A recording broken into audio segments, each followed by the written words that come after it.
কোন নাফরমান পাপী ব্যক্তির যে সময় জান কবজ করো, তখন তুমি যেই চেহারা নিয়ে তার সামনে দাঁড়াও, ওইটা আমার একটু দেখাও। কিতাবে আছে, আজরাইল বলছে ইব্রাহিম আলাইহিস সালামকে যে আল্লাহর কসম আপনি সহ্য করতে পারতেন না। ইব্রাহিম আলাইহিস সালাম বলেন, না তুমি আমারে দেখাও, আমি দেখুমই। তো আজরাইল ওই আকৃতিটা ধারণ করছে। কোন পাপীর রূহ কবজের সময় উনি যেই চেহারা ধরে, অত্যন্ত নিকৃষ্ট কুৎসিত চেহারা। তো কিতাবে স্পষ্ট আছে, ইমাম কুরতুবী বলেন ইব্রাহিম আলাইহিস সালাম চিৎকার দিয়া বেহুশ হয়ে গেছে।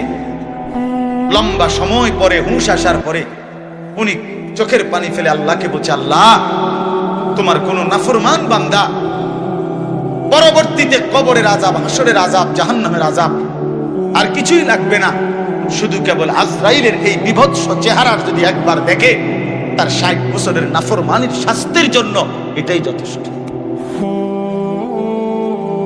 এটাই যথেষ্ট।